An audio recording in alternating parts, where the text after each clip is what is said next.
नमस्कार साथियों, स्वागत है आप सभी का आज की अपनी इस नई वीडियो में। तो जैसा कि आप लोग थंबनेल देख के समझ ही गए होंगे, आज की जो हमारी वीडियो है वो हमारी प्रेजेंट इंडेफिनिट टेंस से रिलेटेड होने वाली है और जिसमें हम हिंदी टू इंग्लिश ट्रांसलेशन करना सीखेंगे। भाई आपको पता है हम इंग्लिश स्पीकिंग कब सीखेंगे, जब हमें मतलब हिंदी से इंग्लिश में बोलना आए।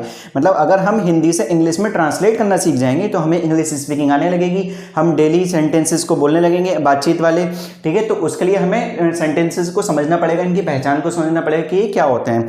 तो चलिए देखते हैं। अगर आप लोग समझ रहे होंगे कि ये सारा रेड टिक पहले से कैसे करे हुए हैं, तो मैं आपको बता दूं कि मैंने अभी जस्ट इससे पहले एक वीडियो बनाई थी जिसमें मेरी वॉइस बिल्कुल नहीं आई है, इसलिए मुझे वीडियो दोबारा बनानी पड़ रही है। ठीक है, कोई दिक्कत नहीं, ऐसा तो होता रहता है। चलिए समझते हैं, मैं आपको फिर से एक्सप्लेन कर देता हूँ कि हमारे जो प्रेजेंट इंडेफिनिट टेंस है उनकी जो पहचान होती है वो क्या होती है। देखो, प्रेजेंट इंडेफिनिट टेंस हमारे वो होते हैं कि इन वाक्यों के अंत में ता है, ती है, ते है आदि शब्द आते हैं। जैसे मैं एग्जांपल से आपको बता दूं, मैंने एक एग्जांपल लिया है, वह खाना पकाती है, तो इसके लास्ट में क्या आ गया, ती है।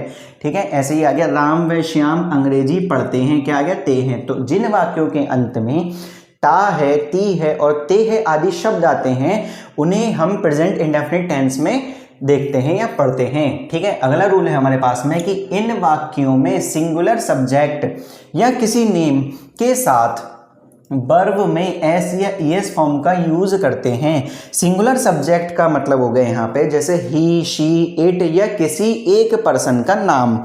अगर किसी एक व्यक्ति की बात हो रही है सब्जेक्ट के रूप में, तो वहां हम वर्ब के साथ में एस या ईएस का यूज करते हैं। उसका एग्जाम्पल भी मैं आपको भी आगे समझा दूंगा। जैसे चलिए एक रूल और देख लेते हैं, उसके बाद समझते हैं।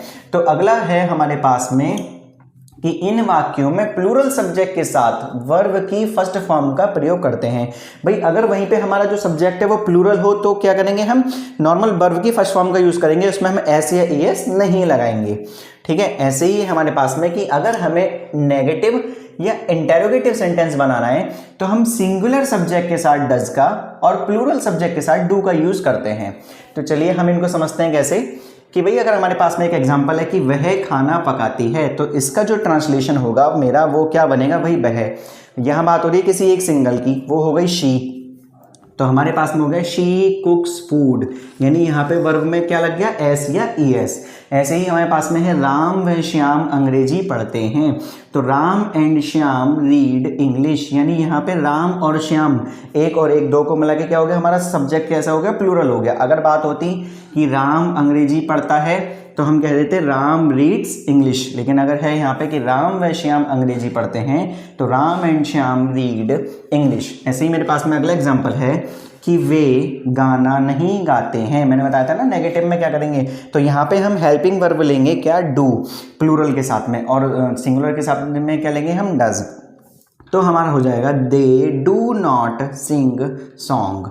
ठीक, ऐसे ही मेरे पास में है कि अर्पित क्रिकेट नहीं खेलता है, तो हो गया अर्पित डज नॉट प्ले क्रिकेट। तो अर्पित क्या है, यहाँ पे एक सिंगुलर सब्जेक्ट है। ठीक है, ऐसे ही है मेरे पास में क्या मैं पढ़ाता हूँ, तो इसका हो जाएगा डू आई टीच। भाई अगर होता कि मैं पढ़ाता हूँ तो हो जाता आई टीच, अगर क्वेश्चन होता कि मैं नहीं पढ़ाता हूँ तो हो जाता आई डू नॉट टीच, क्योंकि जैसे बताया था कि सिंगुलर सब्जेक्ट है तो उसके साथ डज लगेगा, प्लूरल के साथ में डू लगेगा। लेकिन आई एक स्पेसिफिक केस होता है जिसमें हम उसके साथ में वर्ब में एस और ईएस नहीं लगाते हैं। तो हमारे पास में क्या हो जाएगा, यहाँ पे आई के साथ में क्या आ जाएगा, डू। तो यहाँ हो गया क्या मैं पढ़ाता हूँ, तो उसको हो जाएगा डू आई टीच। ऐसे ही है मेरे पास में कि क्या मैं गणित नहीं पढ़ाता हूँ, ये नेगेटिव है, तो हम क्या करेंगे, हेल्पिंग वर्ब को पहले ले लेंगे, तो do I not teach math.